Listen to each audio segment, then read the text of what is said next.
ইয়ে মানে ও গিন্নি, গিন্নি, গিন্নি গো, একটু শান্ত হ, একটু কথাটা শোনো।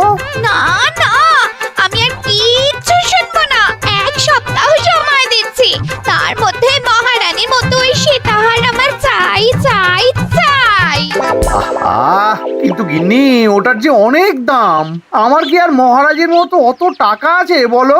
এই শোনো, তোমার কি আছে আর কি নেই তা আমার খুব ভালো করে জানা আছে, বুঝলে? কিন্তু গিন্নি, একটা কথা কান খুলে শুনে রাখো, এবারে যদি তুমি ওই সীতাহার আমাকে গড়িয়ে না দাও, আমি তাহলে চিরদিনের মতো বাপের বাড়ি চলে যাব। এই এই আমি বলে দিলাম। আচ্ছা ফাঁপড়ে পড়লাম আমি, কি যে করি। দূর, আর ভালো লাগে না।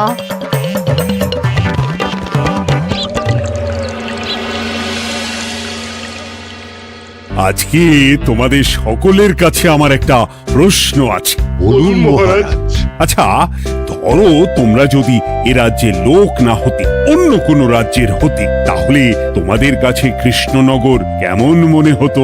মহারাজ, এক কথায় বলতে গেলে সমৃদ্ধ শক্তিশালী রাজ্য। বেশ, তা হঠাৎ এমন প্রশ্ন মহারাজ? আসলে বেশ কিছুদিন ধরেই আমি একটা কথা ভাবছিলাম। ঈশ্বরের দয়ায় আমাদের সবই আছে, তবু রাজ্যকে আরো শক্তিশালী ও অন্যান্য রাজ্যের সাথে সুসম্পর্ক বজায় রাখা একটা রাজধর্মে পড়ে। ঠিক বলেছে। ঠিক বলেছেন। বলি, তুমি কি এসব কথা কখনো ভাবো মন্ত্রী? হ্যাঁ মানে আগে রোজ না, কিন্তু কখনো কখনো বোধহয় ভেবেছিলাম। কবে শুনি? ইয়ে ওই তো কিছুদিন আগে, ওই সেদিন। এটা ঠিক কোন সেদিনের কথা বলছেন মন্ত্রী মশাই? যেদিন আকাশে ওই দুটো সূর্য উঠেছিল? তোমাকে সব কিছুতে ফোড়ন কাটতেই হবে না গোপাল, হ্যাঁ? কি আর করি বলুন, আপনার কষ্ট যে আর সহ্য হয় না। যাই হোক, মুদ্রা কথা হলো, এসব কথা মাথায় রেখে এখন আমাদের কিছু করা উচিত, কিন্তু কি করা উচিত সেটা আমি ঠিক বুঝতে পারছি না। এই একটা করে রসগোল্লা খাওয়ালে কেমন হয়? এই, তুমি থামবে? মহারাজ, আমার কাছে একটা উপায় আছে। 10 দিনের একটা মিলন মেলার আয়োজন করলে কেমন হয়? খুব বাজে হবে। একটা মেলা কত ঝামেলার কাজ সেটা বোঝো? একেই কত খরচ, তার উপর আবার অনেক লোক। মোটেই না, এটা তো দারুণ বুদ্ধি দিয়েছো গোপাল। এমন কিছুই তো চাইছিলাম। ধুর, আর সবকিছুই আমার বিপক্ষে মনে হয়। দিনটাই খারাপ, আমি বরং চুপই থাকি। তাহলে সবাই শোনো, 1 সপ্তাহ পর কৃষ্ণনগর এক বিরাট বড় মিলন মেলার আয়োজন করছে, আর তার জন্য লোকজনকে নিমন্ত্রণ করার কাজ দেখবে গোপাল। যথাজ্ঞা মহারাজ। আর মন্ত্রী, ভালো করে শুনে রাখো, মেলা প্রাঙ্গণ সাজানো, ঠিকঠাক নিরাপত্তা, এসব তোমার দায়িত্ব। আচ্ছা, কিন্তু বলছিলাম যে সবকিছু ভালো করে করতে গেলে খরচও তো। ওসব নিয়ে তোমাকে চিন্তা করতে হবে না, যত খরচই হোক আমাকে বলো, আমি দেব। আরে বাস, তো দারুণ ব্যাপার। এই ফাঁকে যদি কিছু আমারও লাভ হয়ে যায়, তাহলে গিন্নির গলার হারটার কিছু একটা করতে পারবো। বেশ, তাহলে প্রত্যেকে নিজেদের কাজ শুরু করে দাও।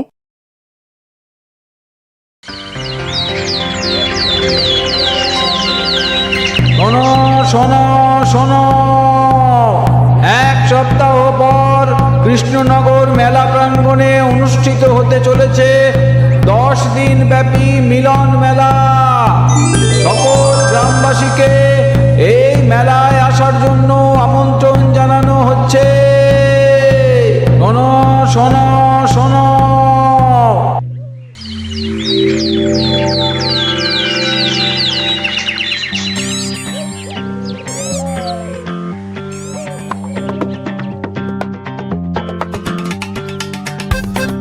বাহ বাহ বাহ, ঠিক যেমনটা চেয়েছিলাম তেমনটাই হয়েছে। আর এসব কিছুর জন্য আমি গোপালকে ধন্যবাদ জানাতে চাই। কি যে বলেন মহারাজ, এই কৃষ্ণনগর তো আমার নিজেরই পরিবার। সেসব আমরা খুব ভালো করেই জানি গোপাল। আদিক্ষেতা একেবারে উতলে পড়ছে। এসব দেখে গা জ্বলে যায়। তোমার এই এত ভালো বুদ্ধি দেওয়ার জন্য আমি তোমাকে 50টি স্বর্ণমোহর উপহার দিতে চাই। এটা কি হলো? এরকম হলে কিন্তু আমি খেলবো না। কেন মন্ত্রী, তোমার আবার কি হলো? আমিও তো মেলার আয়োজন করেছি, তাহলে গোপাল একা কেন উপহার পাবে? সে তো মেলার জন্য অনেকেই কাজ করেছে, কিন্তু আসল বুদ্ধিটা তো দিয়েছে গোপালই। মন্ত্রী মশাইয়ের বোধহয় খুব হিংসা হচ্ছে। ঠিক আছে মহারাজ, আপনি বরং এই উপহার সকলের সাথে ভাগ করে দিন। না গো, কোনো ভাগ চাই না। তোমার উপহার তুমিই রাখো। যত সব।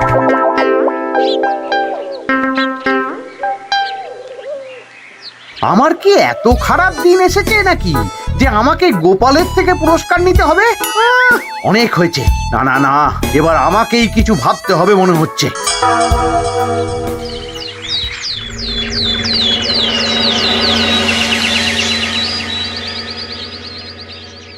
আমার আমার সব শেষ হয়ে গেল গো, সব শেষ হয়ে গেল। এবার এবার আমার কি হবে? মহারাজ, মহারাজ কিছু একটা করুন, মহারাজ কিছু একটা করুন। চিন্তা করো না, আমি দেখছি। যারা দোষী তারা শাস্তি পাবেই। কি শুরু হলো বলো তো হঠাৎ করে? এত বড় বড় চুরি ডাকাতি হয়ে গেল, অথচ কেউ কোনো টেরই পেল না। হ্যাঁ মহারাজ, আসলে রাতের বেলা যখন সবাই ঘুমিয়ে থাকে তখন এই চুরি ডাকাতিগুলো হয়, তাই কেউ কোনো শব্দ পায় না। ভালো করে অনুসন্ধান করো, যে বা যারা এই কাজ করছে তাদের যত তাড়াতাড়ি সম্ভব ধরে ফেলতে হবে, নইলে তো আমাদের প্রজাদের অনেক ক্ষতি হয়ে যাচ্ছে। হ্যাঁ মহারাজ, আপনি কোনো চিন্তা করবেন না। কোথায় আনন্দ করে সব প্রজারা মেলা ঘুরবে তা নয়, আবার এই উটকো ঝামেলা। একটা কথা বলছি, কিছু মনে করবেন না। আসলে এই ঝামেলার কারণ হলো গোপাল। আমি ঠিক জানতাম কোনো না কোনো ভাবে আপনি আমাকে দোষ দেবেন। সত্যি তো, এসবের সাথে গোপালের কি সম্পর্ক? ওরই তো সম্পর্ক আছে মহারাজ। মেলা শুরু হলো আর তার সাথে চুরি ডাকাতিও। আর যদি গোপাল মেলার বুদ্ধিটা না দিত তাহলে রাজ্যে এত চুরি ডাকাতিও বাড়তো না। মানছি মন্ত্রী মশাই, মেলার বুদ্ধিটা আমার, কিন্তু মেলার নিরাপত্তা রক্ষা তো আপনার দায়িত্ব ছিল। যদি মেলা থেকেই এই ঝামেলা শুরু হয় তাহলে তো আপনার কাজেও ফাঁক আছে। মুখ সামলে কথা বলো গোপাল। আহ, তোমরা একটু থামবে? এখন নিজেদের মধ্যে ঝামেলা করার সময় নয়। সবাইকে একসাথে কাজ করে আসল চোর ডাকাতদের ধরতে হবে, তারপর বোঝা যাবে কার দোষ ছিল আর কার নয়। আগে মহারাজ।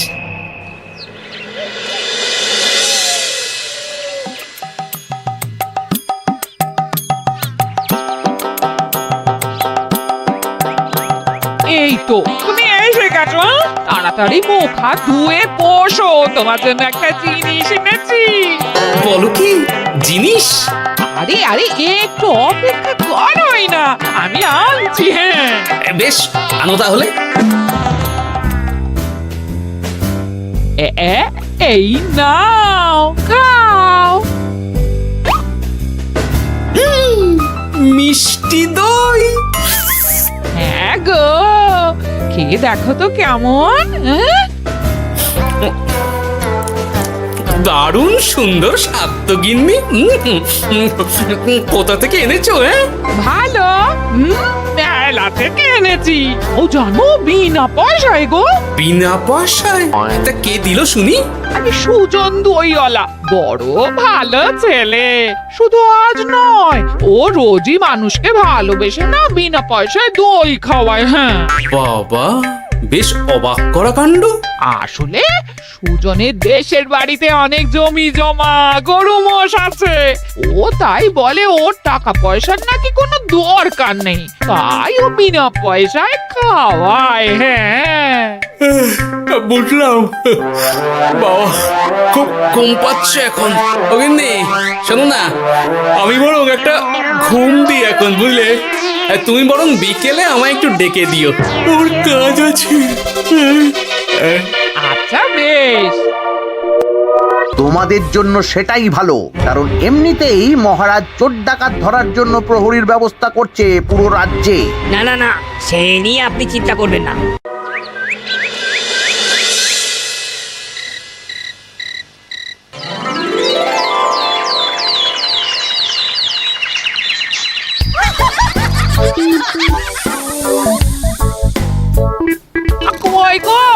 ওরে আর কতক্ষণ ঘুম হবে? সকাল তো হয়ে গেল। সে কি গিন্নি, সকাল? তোমাকে যে আমি কতবার বললাম আমাকে বিকেলে ডেকে দেবে। তা বলি কবেকার বিকেল? গতকালে না আজকে? তা তোমার বুদ্ধিতে কি বলে গিন্নি? আমার বুদ্ধি নিয়ে কথা বলো, আগে নিজের ঘুমকে দেখো। গতকাল বিকেল থেকে ডেকে ডেকে গলা ব্যথা হয়ে গেল, কিন্তু ওনার ঘুম আর ভাঙে না। হতেই পারে না। পারে না? ওদিকে কাণ্ড দেখো, রাতের খাবার পর্যন্ত পড়ে আছে। হ্যাঁ, আজব কাণ্ড। যাই হোক, অনেক দেরি হয়ে গেছে বুঝলে, আমাকে এক্ষুনি রাজসভার জন্য বেরোতে হবে।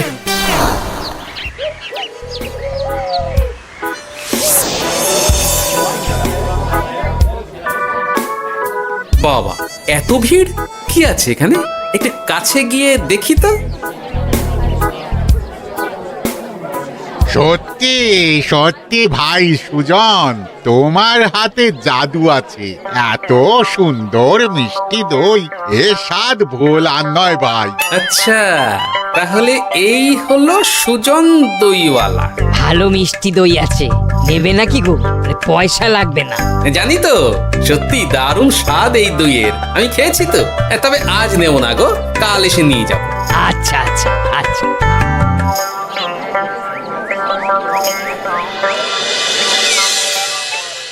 আর কোনো নতুন খবর পেলে ওই ডাকাতদের ব্যাপারে?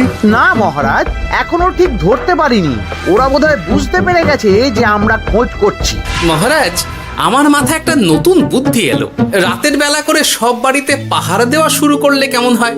সব চুরি তো রাতেই হচ্ছে। আরে, এ তো দারুণ বুদ্ধি। কিন্তু মহারাজ, আমাদের রাজ্যের প্রহরীরা রাতের বেলা কি করে পাহারা দেবে? কেন কেন, কি সমস্যা? অনেক সমস্যা আছে। তাদের শরীর খারাপ হতে পারে, তার চেয়েও বড়, রাত জেগে থাকলে দিনে তারা সকলে ঘুমোবে, তখন পুরোটাই বেকার হবে। কিচ্ছু বেকার হবে না মন্ত্রী মশাই, আমাদের প্রচুর সেনা আছে, তাদের সকলকে দায়িত্ব ভাগ করে দিলেই হয়ে যাবে। তুমি বেশি বোঝো। গোপাল তো কিছু ভুল বলেনি মন্ত্রী, আমরা পাহারা বাড়াবো। আমি আজই সব সেনাদের সাথে কথা বলছি। সেনাপতি, তুমিও এ ব্যাপারটা একটু দেখো। যথাজ্ঞা মহারাজ।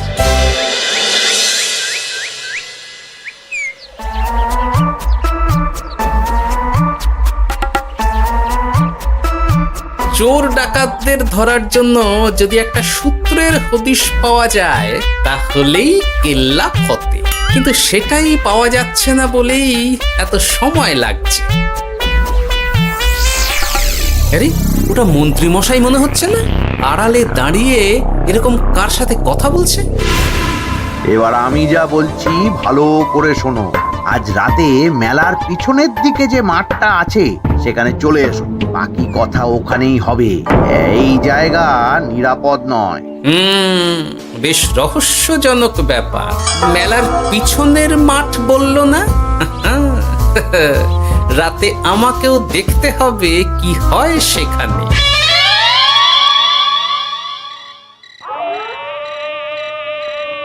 উফ, আহ, কি মশা রে বাবা! কখন থেকে দাঁড়িয়ে আছি, মন্ত্রী মশাইয়ের পাত্তা নেই কেন?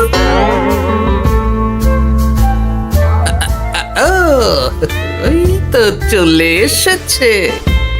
এই যে আমার সোনার হারটা কই? হ্যাঁ, ওই বই করে বলেছিলাম আমার ওটা চাই। আগে কি আর বলি বলুন তো, ওই হারটা আমাদের দলের প্রধানের খুব পছন্দ হয়ে গেছে, তাই কোনোভাবেই ওটা দিতে পারলাম না। কি এত বড় সাহস! আমার বলার পরেও তুমি এরকম করলে? বড় ভুল হয়ে গেছে মন্ত্রী মশাই, এবারের মতন ক্ষমা করে দিন, আর হবে না, এই কথা দিচ্ছি। তোমাদের জন্য সেটাই ভালো, কারণ এমনিতেই মহারাজ চোর ডাকাত ধরার জন্য প্রহরীর ব্যবস্থা করছে পুরো রাজ্যে। না না না, সে নিয়ে আপনি চিন্তা করবেন না, আমাদের ধরা পড়ার কোনো সুযোগই নেই, কারণ যে পরিমাণ ওষুধ আমি আমার দইতে মিশিয়ে দিই সেটা একবার যে খাবে মরার মতন ঘুমোবে। বাহ বাহ বাহ, সে তো খুব ভালো। করো করো। তার কোনো নতুন খবর পেলে? মেলা তো শেষের দিকে। হ্যাঁ পেয়েছি, পাশের গ্রামে বলরাম নামে এক বড় মহাজন আছে, পরশু তার মেয়ের বিশাল ধুমধাম করে বিয়ে। শেষ একটা বড় দান মারতে পারলেই আপনার আমার দুজনেরই শান্তি। আচ্ছা, এই ব্যাপার তাহলে হ্যাঁ? এসব কিছুর পেছনে মন্ত্রী জড়িত। এইবার বুঝতে পারছি কেন রাতের পাহারাতে ওনার এত আপত্তি ছিল। কিন্তু ওই লোকটা কে? ঠিক আছে, এখন যাও, একটু সাবধানে কাজ করো আর আমার পাওনাটা ঠিকঠাক দিও, কেমন? সে কি সুজন দইওয়ালা? এবার আমার কাছে পুরো ব্যাপারটা পরিষ্কার হয়ে গেছে। না, কালই মহারাজকে সব জানাতে হবে, আর এদের হাতে নাতে ধরার জন্য একটা উপায় ভাবতে হবে।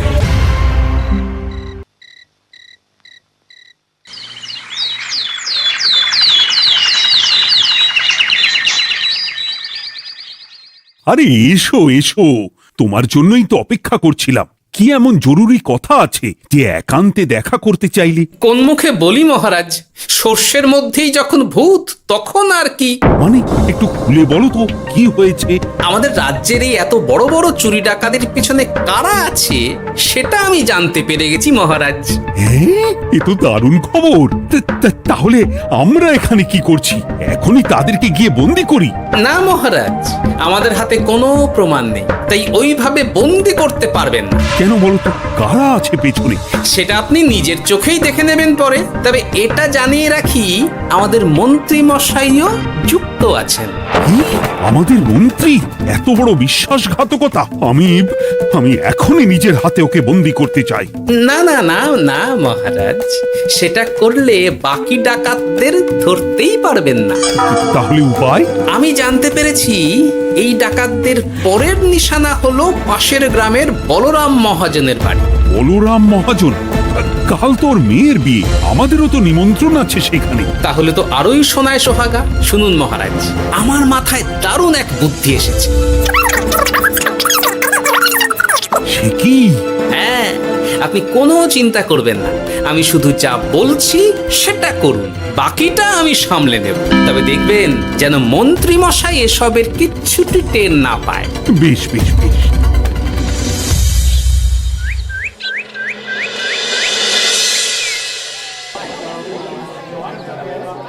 আর তো কিছুক্ষণ, এরপরেই তো সন্ধে নামবে। তোমার সবকিছু তৈরি তো? হ্যাঁ মহারাজ। আরে মহারাজ আর গোপাল কানে কানে এত কি কথা বলছে, আমাকেও জানতে হবে সেটা। ওই যে আসছে মরকটটা, আমার আর ওকে এক মুহূর্ত সহ্য হচ্ছে না। মনে হচ্ছে গুদুম গুদুম করে ওর মাথায় গাঁটটা মারি। শান্ত হন মহারাজ, দয়া করে শান্ত হন আর একটুখানি, তারপর আপনি মন্ত্রী মশাইয়ের সাথে যা ইচ্ছে করবেন। আমি বরং অন্যদিকে যাই, মুখ দেখলেই আমার মাথাটা গরম হয়ে যাচ্ছে। সেই ভালো। কি হলো ব্যাপারটা? যাই হোক, আর তো কিছুক্ষণ, তারপর আমার বিশাল লাভ হবে। বরং ততক্ষণ আমি পেট পুজো করি।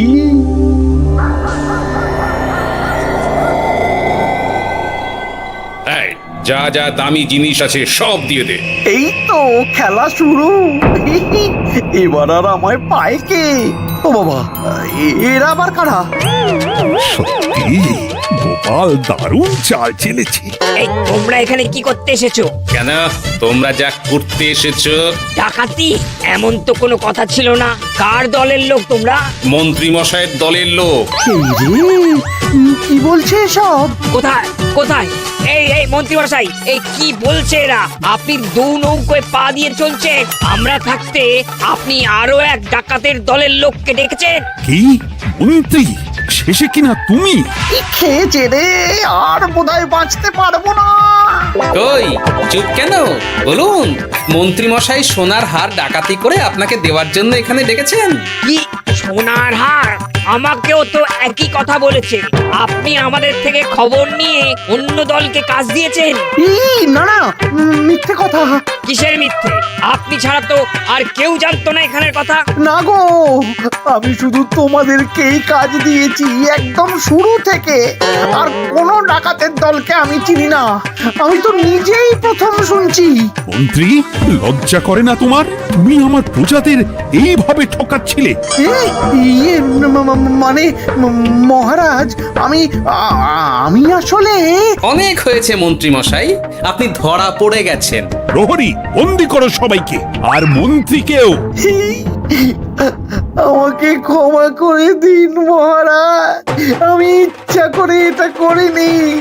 আসলে আমার গিন্নি কদিন ধরেই মহারানীর সীতাহারের মতো দেখতে হার বায়না করেছে।